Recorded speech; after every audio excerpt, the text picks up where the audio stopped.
When professional drone pilot, Ronnie is sent up into the mountains of Tibet to get some special footage. He never expected to find anything other than rocks and snow. But when he flies his drone over a forbidden area in the mountains, he captures these giant glass domes located in 2 mountain craters. Ronnie knows that there must be a very good reason for them being here.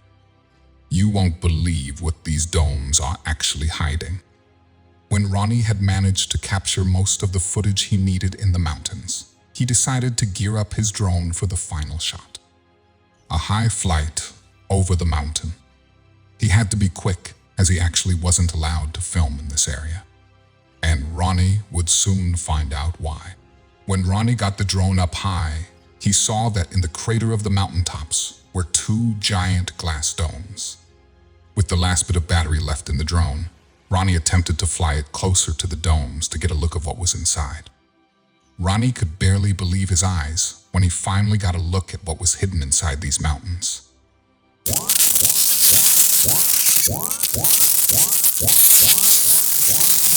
Before we continue, make sure to subscribe, hit the like button, and click the notification bell for more amazing stories. This was big. He had to tell the world. But why were these domes up here in the mountains? What were they covering? And why was Ronnie not allowed to film in this area? Ronnie has been flying drones professionally for over 10 years, but has been flying for fun for even longer. He works for movies, documentaries, and even sporting events. There have been so many good shots, but these will all be nothing compared to the discovery he is about to make high up in the Tibetan mountains. Ronnie was used to going to some extreme locations to get footage, but going to the Tibetan mountains was a first for him. It would be a solo trip. He was told to get some footage of the mountaintops and snow that would be used in a documentary about wildlife in negative temperatures. But this wouldn't be easy. Although his drone was top-notch, state-of-the-art, Ronnie was still unsure about accepting the job. It would require a lot of work in a very difficult environment. It would be at an incredible height, and the cold would be below freezing. Would it be worth it to get these shots? There was only one way to find out. The only way to get to the filming area would be on foot. Climbing up through the snowy mountains of Tibet was not Ronnie's idea of fun, and he was ready to reject the job. It would be on foot, mostly alone, and on limited supplies. But money wasn't in the equation yet, and it could make him change his mind. And it certainly did. The company was prepared to offer him so much money for these shots that he simply couldn't say no. Figuring that as long as he found a good guide up the mountain, he'd be okay. After all, it was just work being work. It was always difficult to get the perfect shot. This would just be a little more extreme. The first thing to do would be to find a guide, someone who would know the area well and could take him up the mountain on foot. This wouldn't be easy though. Most likely he'd have to find someone local, and the people around here weren't nice to outsiders. It took him 2 days before he could get anyone to talk to him. With 2 whole days missing from his trip, Ronnie needed to hurry up and back down the mountain with the shots ready to send in order to deliver them on time. If he didn't get the footage sent within a week, the documentary would fall behind, and that would mean a pay cut to Ronnie. Now that the local people were talking with him, Ronnie was able to hire 2 Sherpas to guide him up the mountain. The Sherpa people are nomadic and knew the mountainside well. Even with their knowledge, the trip was difficult and cold. Ronnie began to doubt if his equipment would even work in these conditions. The high wind was freezing and didn't let up for a day and a half. But with a bit of luck, Ronnie and his guys reached the filming location. The weather even began to let up, and Ronnie was beginning to get hopeful again. If he could just get these shots quickly, he'd be back down the mountain in no time, but things were about to change. Ronnie got to work preparing his drone. He talked with his guides and got some bad news. They knew the routes around here well because they were usually full of people. There were lots of flags along the routes and indicators of human life and interaction. This was exactly what Ronnie didn't want. Given that this was a nature documentary, the mountains needed to be as free of human life as possible. It should look natural and clean. Having flags and possibly people in the shots wouldn't look good, and the company might not accept it. Luckily, Ronnie's guides had an idea that would change the entire trip. There was a portion of the mountains that was off limits to the Sherpa people, as well as any other outsider. This meant that those parts of the mountains were mainly untouched and natural. It would be perfect for the documentary. But there was a slight problem that could mean serious trouble. Given that this portion of the mountain was off limits, it was also forbidden for planes and helicopters to fly over it. This would also include drones, or it would. But given that drones were so new, they hadn't been specified in any laws yet. Technically, it wouldn't be breaking the law, but it was still a risk. Despite the risk, Ronnie was going to go ahead with their plan. He'd done too much and had come so far not to try. Especially since he'd spent so much time and money just to get here. He wasn't going to leave without getting what he came for, and it would be his stubbornness that would lead him to his discovery. Once they got to the edge of the restricted area, Ronnie set up his drone and lifted it into the air. His guides were fascinated with his drone and watched him as he moved it around in the sky. Ronnie talked to them and showed them how it worked, reminding himself as well. Things were going to plan. Ronnie, now fully ready to send the drone up, steered the drone in the direction of the mountaintops, which were fully restricted. The drone was out of sight in 15 minutes, but Ronnie could still see where he was going through the camera. It was time to start getting the footage that he came here for. Ronnie brought the drone around the mountaintops and set it up in different positions. He started recording as he went through the difficult shots. This would be filming the steep mountainsides and some close-ups of falling snow. What he saw on the camera was incredible, and it was going to get even more so. With the weather cooperating, Ronnie was able to get his most difficult shots. He then did some wide angles around the mountains, capturing different rocky points and snow mounds. He swooped the drone around and got shot after shot of snow, sky, and even sun. But this wasn't all he caught. There were some mountain goats living all the way up there, which resulted in some wonderful footage of wildlife in action. Unfortunately, those would be some of the last shots he'd get. The drone's battery was dying. It was time to wrap it up and get the drone back. Ronnie could only get one more shot. The final shot was going to be grand. Ronnie wanted to give a sweeping view of the mountains to show how big they really are and show the beauty as a whole. He turned the drone around and aimed, looking carefully through the camera. That's when he saw it and his jaw dropped. Ronnie, now fully ready to send the drone up, steered the drone in the direction of the mountaintops, which were fully restricted. The drone was out of sight in 15 minutes, but Ronnie could still see where he was going through the camera. It was time to start getting the footage that he came here for. Ronnie brought the drone around the mountaintops and set it up in different positions. He started recording as he went through the difficult shots. This would be filming the steep mountainsides and some close-ups of falling snow. What he saw on the camera was incredible, and it was going to get even more so. With the weather cooperating, Ronnie was able to get his most difficult shots. He then did some wide angles around the mountains, capturing different rocky points and snow mounds. He swooped the drone around and got shot after shot of snow, sky, and even sun. So what did Ronnie see? It looked like two giant glass domes stuck in the craters of the mountains. But what would these glass domes be doing here? What was their purpose? And more importantly, who had put them here? Ronnie couldn't answer these questions, but maybe his guides could. After all, they knew the area and most things that happened here. clueless. After being stunned for nearly a whole minute, Ronnie came to his senses and called over his guides.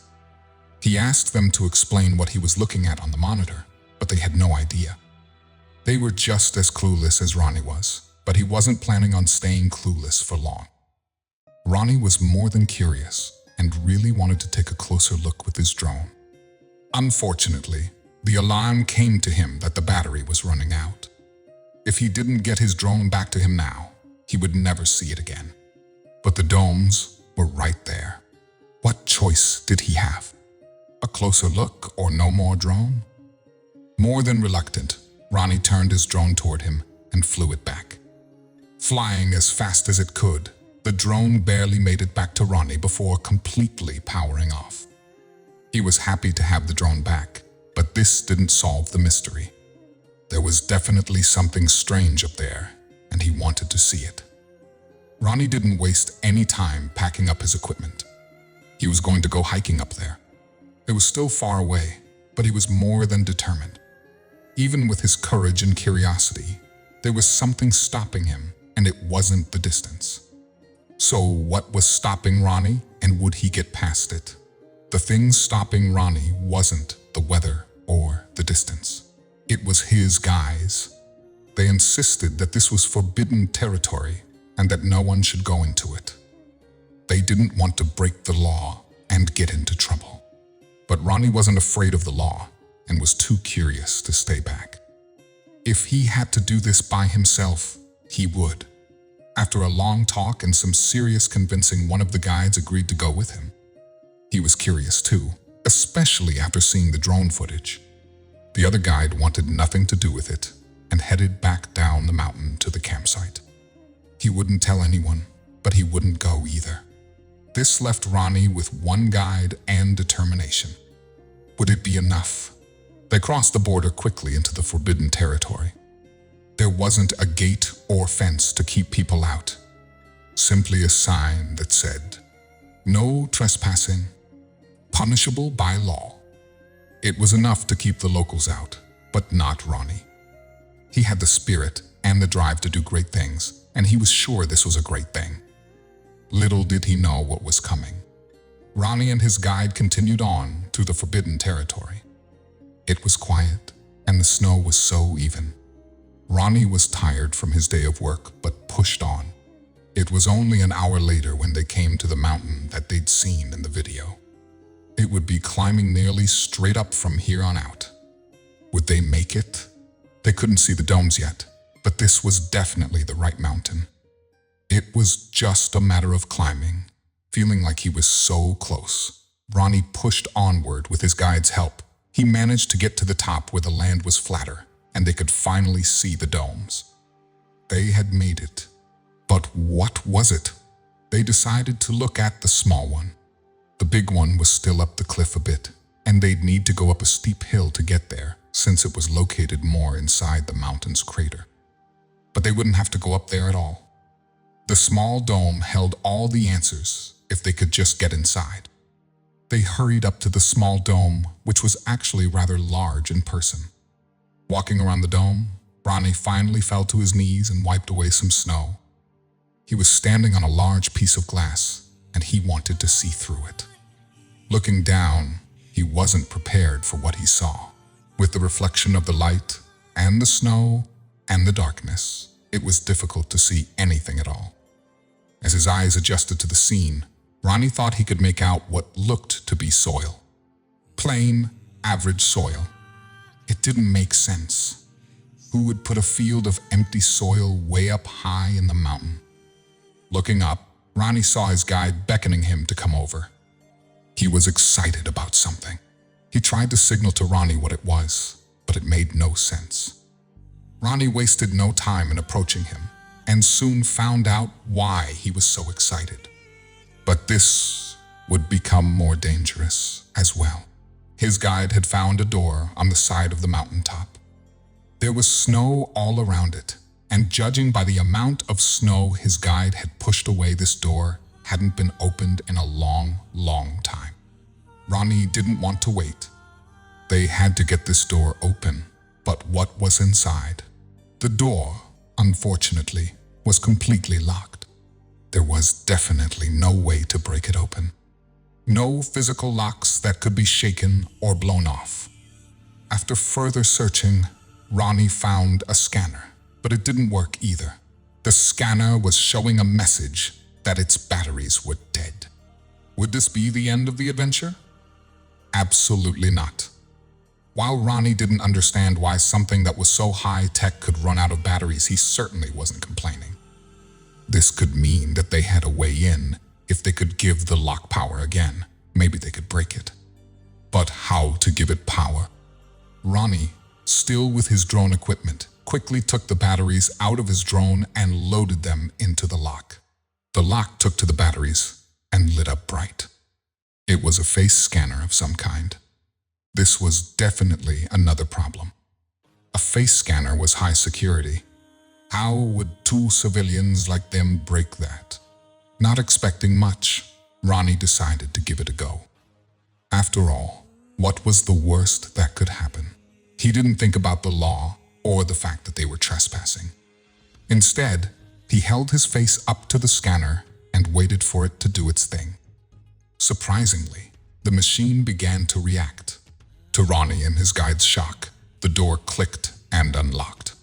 They quickly opened it and found themselves looking into a small tunnel that was under the dome. Ronnie's heart beat faster, pounding in his ears. This was the answer. This was what he'd been waiting for. But what was it? At the end of the small tunnel, there came another door. This one wasn't locked, thank goodness. Opening the door, Ronnie found giant rooms under the dome. They couldn't believe their eyes. But Ronnie still didn't understand what he was looking at. What was this place, and why was it such a secret? The room was temperature controlled, pleasant, even compared to the cold outside. There were stockpiles of every supply someone might need to survive and live here for a long time. Looking around, Ronnie found the room with the soil field that he'd seen through the glass. If this place was meant for living, why was no one here? It was then that Ronnie found the sign on the wall. It was written in the local language. Calling over his guide, Ronnie waited for him to translate it. The sign read, "Presidential Doomsday Bunker." It all made sense now. The field, the supplies, the secrecy. No one was supposed to know about this place. It seemed that the government had, of course, in secret, prepared a bunker for the president to hide out in during a disaster. The space was big enough to support other people as well. Ronnie guessed this would be government officials, celebrities, or the rich. Certainly, no ordinary person was supposed to be in here. This couldn't be the only one of its kind. Surely, other presidents, monarchs, and rich people had places like this stashed away for themselves all over the world. Putting themselves first was nothing new. There was one more thing that Ronnie was sure of. He should not be here. It was best to get out of there as fast as he could. Ronnie and his guide quickly found the exit of the dome and closed the door back up. They took the batteries back out of the lock and put it into his controller again. They then made their descent to the camp to meet up with the other guide. It was a long walk, and Ronnie actually hoped for snow to cover their tracks. Ronnie and his guide agreed never to talk to anyone about what they had found.